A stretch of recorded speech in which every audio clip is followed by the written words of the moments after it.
6, versículo 10, ele diz o seguinte: por isso, enquanto tivermos oportunidade, façamos o bem a todos, mas especialmente, ou principalmente aos da família da fé. Vamos ler todos juntos? Versículo 10. Por isso, enquanto tivermos oportunidade, façamos o bem a todos, mas principalmente aos da família da fé. Pai de amor, Pai bendito, Deus poderoso, cheio de graça e bondade, fala conosco por intermédio da tua santa palavra. Faz o teu reino avançar e nos conforma hoje mais uma vez a tua imagem, a tua semelhança, através do crivo da tua revelação final e última. Assim eu te oro e te peço no nome de Jesus e dizemos amém, queridos. Há famílias que deixam marcas não pelo tamanho de sua casa, nem pela quantidade de bens que possuem, mas pelo bem que espalham. São lares onde a fé não fica apenas nas palavras, mas aparece em gestos, na mesa compartilhada, no perdão concedido, no cuidado com os filhos, no acolhimento aos irmãos da igreja e no amor demonstrado ao próximo. Conta-se que certa vez, uma pequena cidade, ela foi atingida por uma forte tempestade. Muitas pessoas perderam parte de seus bens e ficaram desamparadas. Porém, uma família simples abriu as portas da própria casa para acolher vizinhos necessitados. Eles tinham pouco, mas repartiam o que possuíam. Anos depois, quando perguntaram um daqueles moradores o que mais marcou aquele período difícil, e ele respondeu: naquela casa eu vi o Evangelho vivido em família. As Escrituras, queridos, mostram que Deus sempre se agradou de famílias que praticam bem. Por exemplo, a casa de Cornélio era conhecida pelas esmolas e as orações constantes. O que dizer também da família de Lídia? Abriu lá para servir aos irmãos. Uma família que serve ao Senhor, entende que o Evangelho começa dentro do lar. O marido ama, a esposa edifica, os filhos honram e todos aprendem a viver para a glória de Deus. Efésios capítulo 3, versos 14 a 16. O bem praticado em casa torna-se testemunho para a igreja e luz para o mundo. Pois bem, a carta aos Gálatas, escrita pelo apóstolo Paulo no ano 48 depois de Cristo, tem como tema principal a morte de Cristo. E esta morte ela trouxe uma nova aliança a todas as famílias da terra. E esta aliança é feita conosco, mas também é feita com os filhos, porque os filhos são a extensão do lar cristão. E no capítulo 6, observe aí, mantenha a sua Bíblia aberta no capítulo 6, Paulo, ele tratou sobre a vida cristã e o amor concreto. A gente vê isso, ele dando ênfase nos versos 1 ao 10, no amor concreto, na vida cristã, esse amor concreto que é correlacional com os irmãos, que é em relacionamentos entre irmãos, que também esses irmãos intencionalmente buscam amar cordialmente uns aos outros. E nos versículos 11 a 18, o apóstolo aqui ele vai trazer advertências finais. E nesse vídeo eu queria meditar com os irmãos nas 3 marcas da família que serve ao Senhor. A primeira marca, em primeiro lugar, faz o bem nas oportunidades. Faz o bem nas oportunidades. Como sabemos, a igreja de Cristo, ela deve aproveitar para fazer o bem em todas as oportunidades, pois recebeu o Espírito. Veja aí, Gálatas capítulo 3, mantenha a sua Bíblia aberta. Gálatas capítulo 3, versículo 2, veja o que diz. 3, Coríntios 2, quero apenas saber isto: vocês receberam quem? O Espírito pelas obras da lei ou pela pregação da fé? Foi pela pregação da fé, respondendo ao apóstolo Paulo. É pela pregação da fé que nós recebemos o Espírito Santo. Mas não é somente isso. Nós, além de recebermos o Espírito, nós nascemos segundo o Espírito. Veja ali o capítulo 4, o versículo 29. Capítulo 4, o versículo 29. Como, porém, no passado, aquele que nasceu segundo a carne perseguia. Paulo estava tratando dele mesmo, né? O que nasceu segundo o Espírito, assim também acontece agora. Paulo não somente entendeu que Deus, por sua uniforme graça, nos dá, nos outorga o Espírito, nós recebemos o Espírito, porque de fato nós participamos do Espírito quando nascemos do Espírito da promessa. Mas não somente isso, nós andamos no Espírito, somos convidados a andarmos no Espírito. Capítulo 5, versículo 16. Digo, porém, o seguinte: vivam ou andam no Espírito, e vocês jamais satisfarão os desejos da carne. O Espírito Santo, nós somos guiados também pelo Espírito Santo. Veja o versículo 18. Mas, se são guiados pelo Espírito, vocês não estão debaixo da lei. E por último, e não menos importante, nós ainda temos o capítulo 5, versículo 22, onde de maneira bem enfática, Paulo vai falar aqui do fruto do Espírito, que é o amor, a alegria, a paz, a longanimidade, a benignidade, bondade, fidelidade, mansidão, domínio próprio. Contra estas coisas não há lei, porque todo crente ele recebe de Deus, através do Espírito Santo, fruto do Espírito, as virtudes necessárias para que nós possamos viver segundo o Espírito Santo. Capítulo 5, versículo 25. Se vivermos no Espírito, andemos também no Espírito. Andemos no Espírito. Se vivermos no Espírito, andemos no Espírito. Então a vida cristã, ela é resumidamente no Espírito Santo. No entanto, segundo o pastor Hernandes Dias Lopes, a igreja ainda não está no céu. Você ainda não está no céu. Ainda há uma terrível possibilidade de quedas e fracassos. Fomos libertados da condenação do pecado e do poder do pecado, mas não ainda da presença do pecado, que vez por outra tenazmente nos seduz e traz atropelos na nossa caminhada cristã. Mas, queridos, nesse irmãos, Paulo capítulo 6 nos faz refletir em 6 situações principais que existe a possibilidade de uma queda repentina. Presta atenção. Vamos adentrar o capítulo 6, versículo que nos diz: irmãos, se alguém for surpreendido em alguma falta, vocês que são espirituais, restaurem essa pessoa com espírito de brandura. Que a nossa palavra seja temperada com sal. Que a nossa palavra seja temperada, queridos, com brandura. Porque assim o faltoso será o quê? Restituído à comunhão dos santos. Mas uma segunda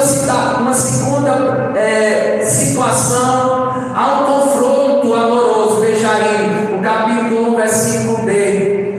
Corrijam com espírito de brandura. Essa é a segunda situação que Paulo ele deixa claro, diante do amor fraternal e a responsabilidade que nós temos uns para com os outros.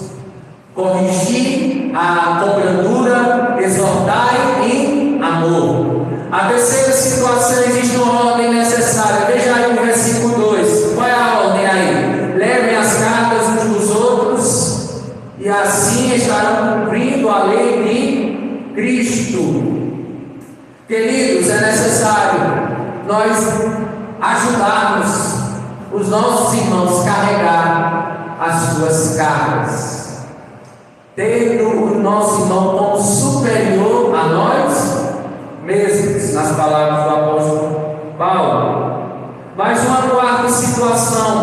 um julgamento aí equivocado. Veja aí, qual é esse julgamento equivocado? Versículo 3: porque se alguém julga-se alguma coisa, não sendo nada, engana-se a si mesmo. Perceba um julgamento aí equivocado. Aqui Paulo utilizou o verbo enganar, que não ocorre em nenhum outro lugar do Novo Testamento. E aqui ele usa esse verbo enganar para nos alertar e colocar diante dos nossos olhos um dos maiores perigos contrários à santidade, que é o orgulho, é a soberba. Pois o crente religioso, ele tende a denegrir a imagem dos outros só para melhorar a sua própria imagem. Enquanto vemos Jesus desmascarando os fariseus que queriam apedrejar a mulher apanhada em flagrante de adultério, sendo eles também julgados. O Evangelho segundo escreveu João, capítulo 8, o versículo 7. Jesus, ele diz: quem não tiver pecado, atire a primeira pedra. Qual uma outra situação que nós observamos ainda?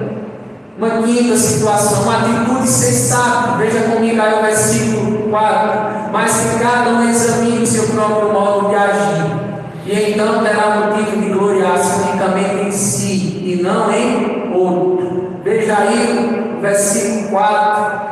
Essa é uma outra situação que Paulo ele trata aqui, os primeiros versículos do capítulo 6, queridos. E o versículo 5, ele também nos diz: para que cada um, porque cada um levará o seu próprio fardo. Versículo 5, essa é a sexta situação.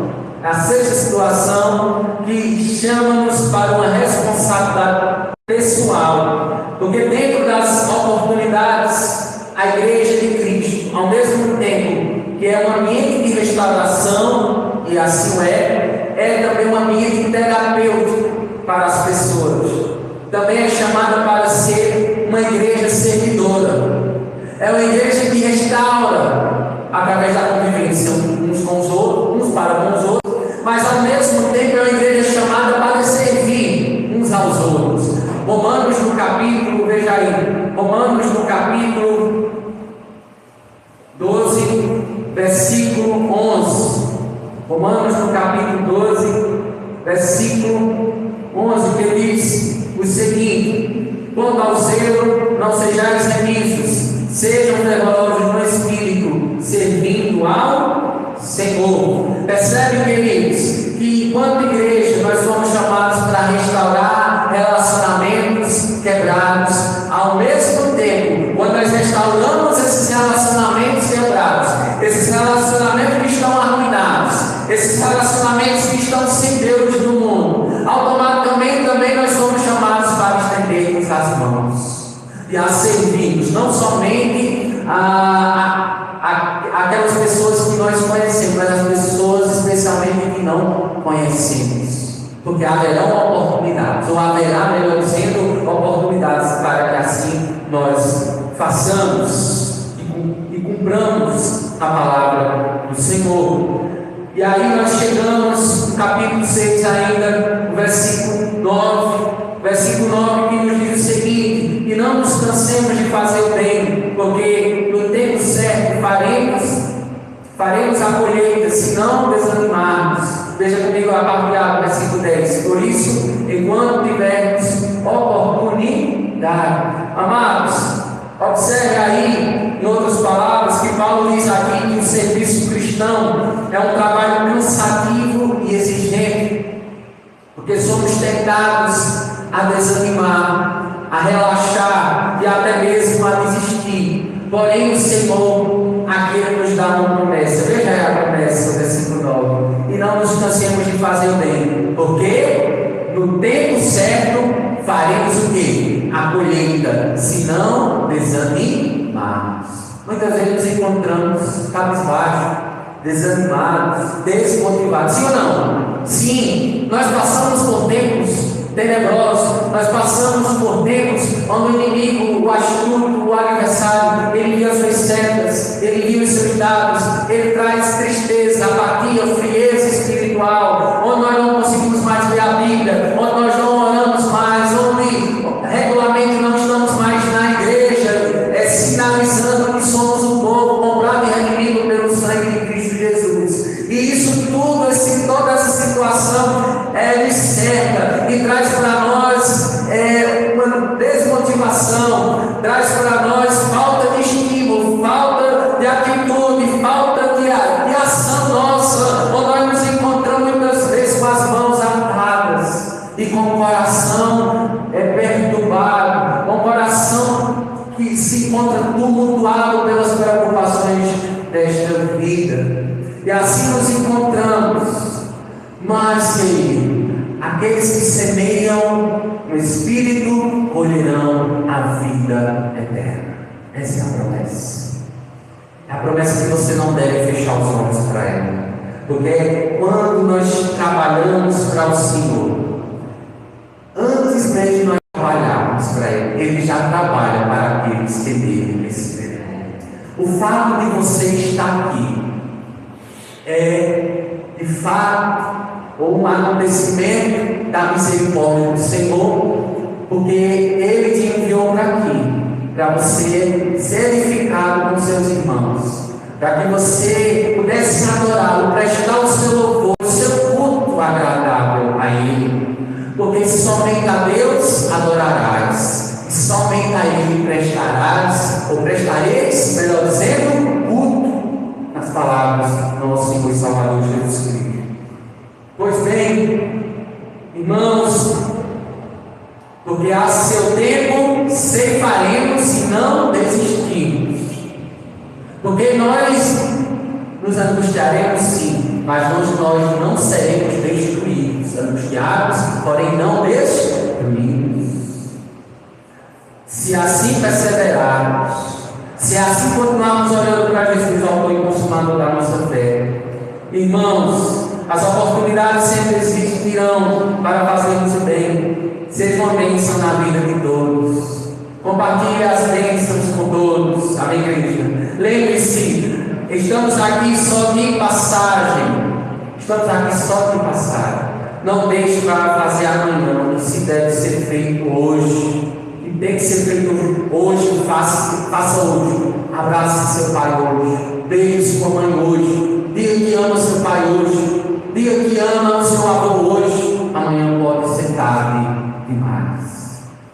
Amém? Então que nós possamos fazer como Jesus disse, e receber este reino de Deus e a sua justiça, e ter como primeiro lugar nas nossas vidas, porque sabemos que há demais coisas que serão acrescentadas, o que beber, o que comer, o que vestir.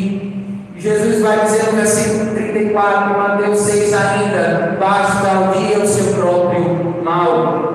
E no inário presbiteriano, no canto, tem um hino que tem por título as muitas bênçãos, e o refrão diz: conta as bênçãos, dize-as quando são recebidas da divina mão, vem dizê-las todas de uma vez, e verá surpresa de quanto Deus já fez. Muitas vezes nós somos crentes, mas vivemos com a cara fechada.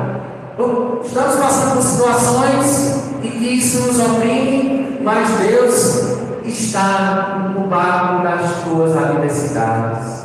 Então compartilha a vida cristã com aqueles que não conhecem Jesus. Mostra que apesar das adversidades, as aflições que você está passando, Deus é contigo no meio da tribulação. Compartilha isso para as pessoas. As pessoas estão precisando ouvir isso. As pessoas serão impactadas pelas bênçãos já derramadas de Deus sobre a tua vida. Amém? Então continua falando, continua compartilhando das bênçãos do Senhor sobre a tua vida, sobre a tua família. Em segundo lugar, faz o bem a todos.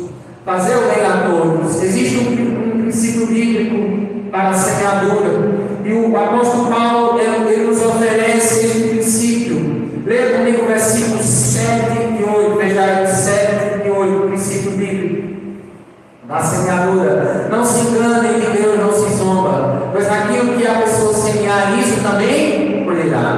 Quem semeia para a sua própria carne, da carne colherá corrupção ou condenação. Mas quem semeia para o Espírito, do Espírito colherá vida eterna. Então aqui há um princípio da semeadura. Segundo nas palavras do pastor John Stott, saudosa memória, diz que há 3 esferas da experiência cristã nas quais Paulo vê o princípio da semeadura e da colheita operando. Em primeiro lugar, o ministério cristão. Em segundo lugar, a santidade cristã. E em terceiro lugar, é na prática, do bem, na vida do cristão, bem que pratica o bem. E quando nós observamos o versículo 10, Israel 10, a parte do meio, façamos o bem a todos.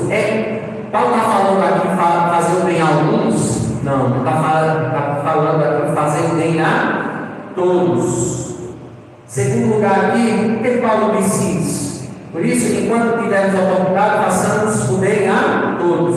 Em outras palavras, façamos o bem independente de quem seja, conhecido ou não. Em Hebreus capítulo 3, versículo 16 diz: não se esqueçam de fazer o bem e de repartir com os outros, pois com tais sacrifícios Deus se agrada. Tito capítulo 3, versículo 8, Paulo diz: esta palavra é fiel. Eu quero que você enfatize estas coisas para que você crê em Deus, se dediquem à prática do bem. Estas coisas são excelentes e proveitosas para o povo. Em 1 Timóteo, ainda capítulo 6, verso 18, Paulo orientando o jovem pastor Timóteo, diz: instrua-os a fazer o bem, a serem ricos em boas obras, generosos e prontos a repartir. Irmãos, no capítulo 6, a vida cristã ela é comparada a uma propriedade rural. E a carne e o Espírito são 2 campos que nós semeamos. Então, eu convido a você hoje, lance a semente do Espírito Santo. Vou repetir: lance a semente do Espírito Santo. O serviço prestado a todos, sem exceção deles. Paulo disse em Filipenses capítulo 3, versos 23 e 24: e tudo que fizerem, façam de todo o coração, como para o Senhor, e não para as pessoas, não para os homens, sabendo que receberão do Senhor a recompensa da herança. É a Cristo, o Senhor, que vocês estão servindo. Amém? Terceiro e último lugar, faz o bem, ou fazer o bem aos da família da fé. E aqui, principalmente, é a cereja do bolo, especialmente os da família da fé. Por isso, enquanto tivermos a oportunidade, façamos o quê? O bem a todos, mas especialmente aos da família da fé. Alguém disse o seguinte: caráter é fazer o bem quando ninguém está vendo. Eu quero te dizer, aquilo que você muitas das vezes faz, ninguém está vendo, mas Deus, Ele é o teu testemunho, Ele é a tua testemunha, Ele é fiel e verdadeiro testemunha, Ele é o primogênito dos mortos, Ele é o chefe soberano de todo o mundo. Ele vê, mesmo que ninguém esteja vendo, o Senhor está vendo. Nem sempre iremos mudar o mundo, alguém diz, porém podemos mudar o mundo de alguém com simples atitudes. Paulo agora ele vai tratar de uma família em particular, a família da fé. Leia comigo o versículo 10, sabe a parte final aí. Leia comigo, vamos lá? Mas especialmente aos da família da fé. Em outras palavras, de maneira particular, nós temos responsabilidade com os da família da fé. 1 de Pedro, capítulo 2, o versículo 17 diz: tratem todos com grande consideração, amem os irmãos na fé, temam a Deus, honrem o Rei. Em Hebreus capítulo 10, versos 24 e 25 diz: consideremos-nos uns aos outros para nos incentivarmos ao amor e às boas obras. de alguns, mas encorajemos-nos, ou venhamos encorajar mutuamente uns aos outros, ainda mais quando vocês veem que o dia se aproxima. E em João, no capítulo 13, versos 34 e 35, diz também: um novo mandamento lhes dou, amem uns aos outros, como eu os amei. Vocês devem amar-se uns aos outros. Com isso, todos saberão que vocês são meus discípulos, se vocês amarem uns aos outros. Irmãos, é ou não importante? É ou não importante nós considerarmos os nossos irmãos? Amados, tudo vai passar, todas as coisas. O Senhor Salomão vai dizer que tudo vai dar. O que acontece hoje em dia? As pessoas têm invertido a ordem, têm valorizado mais as coisas do que o ser, do que as pessoas. Mas Paulo nos orienta aqui que nós devemos lutar contra a cultura vigente. Paulo nos diz aqui que nós devemos nadar contra a maré. Vivemos uma contracultura, vivemos na contramão do mundo dos valores vigentes, porque nós temos uma prioridade. Qual é a sua prioridade? Qual é a prioridade do pastor João?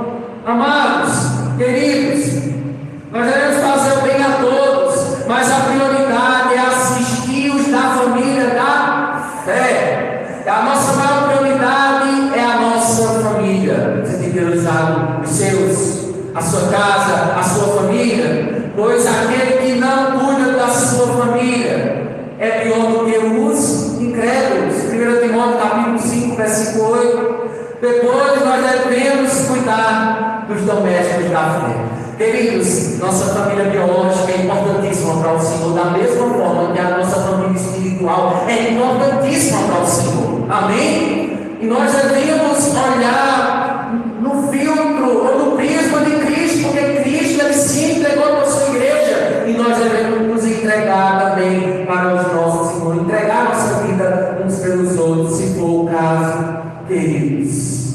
É isso que Paulo está querendo que nós entendêssemos. Ele afirma aqui, mais especialmente aos da família da fé,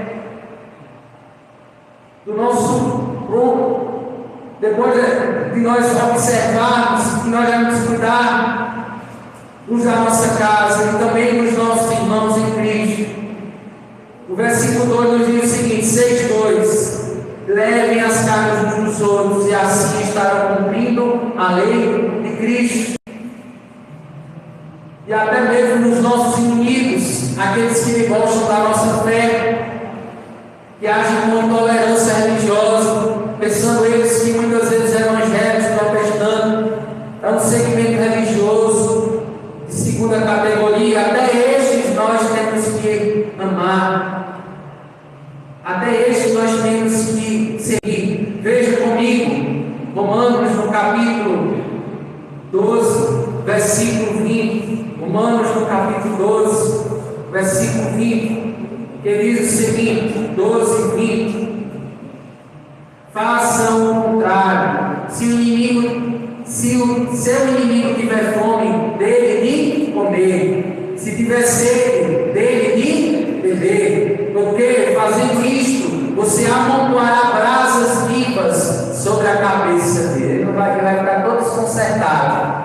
Ele não vai entender nada que você está servindo ele, porque você está trazendo uma palavra de bênção para ele, porque você está orando por ele, porque você está dizendo uma palavra de Deus para ele. Ele vai ficar todo desconcertado. Continua fazendo bem a todos.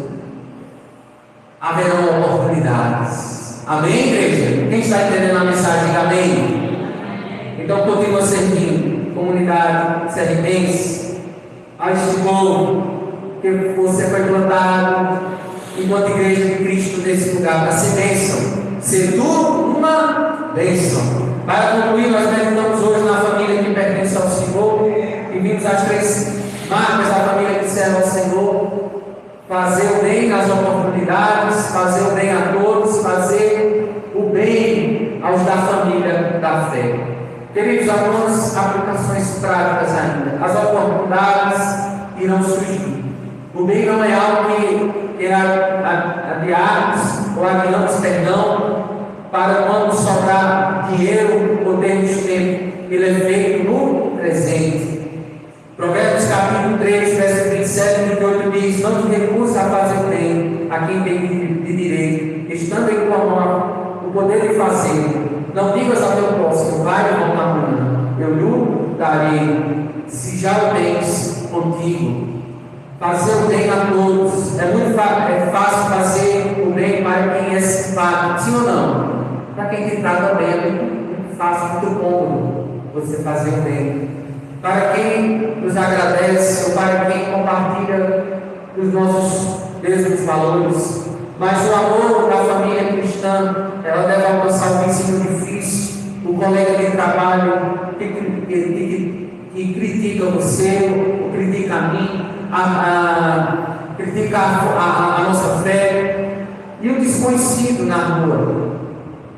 Em Mateus capítulo 5, versos 43 e 44, a parte A, Jesus disse: ouviste que foi dito, amarás o teu próximo e odiarás o teu inimigo. Eu, porém, vos digo: amai a vossos inimigos, bendizei-os que vos maldizem, fazei o bem aos que vos odeiam, fazer o bem aos da família da fé. A igreja é o corpo de Cristo e a nossa família é a nossa família ampliada. Amém? Seus irmãos em Cristo, a sua família ampliada, sua família que vai morar com você nos céus. Naquele grande dia nós conheceremos a família de Deus, qual eu e você nós fazemos parte. João 13:35. Nisto conhecerão todos que sois meus discípulos, se vos amardes uns aos outros. Amados, ainda tem uma ilustração que diz o seguinte: o farol e a ilha de montagem. Tem por título nessa ilustração o farol e a linha de montagem. Certa vez um homem visitou um farol construído em uma costa muito perigosa e rochosa. Ele percebeu que a família do faroleiro vivia ali de forma muito unida e harmoniosa. Curioso, o visitante perguntou ao faroleiro: como vocês conseguem manter a paz e a alegria vivendo isolados do mundo, cercados por tantas tempestades? O faroleiro sorriu e apontou para a imensa lâmpada no topo da torre e disse: nós não temos tempo para olhar para as nossas próprias pequenas fraquezas ou nos isolarmos no egoísmo. O nosso dia inteiro é desenhado em torno de uma missão: manter o óleo abastecido, os vidros limpos e a luz brilhando. Se nós falharmos aqui dentro, navios cheios de famílias como a nossa vão naufragar lá fora na escuridão. A nossa união vem do nosso serviço. Então a igreja, queridos, tem a responsabilidade de ajudar a aliviar o sofrimento dos que estão fora de sua comunhão, mas especialmente de ajudar irmãos e irmãs em Cristo que estejam passando necessidade. Não fechemos os olhos para isso. Vamos orar nesse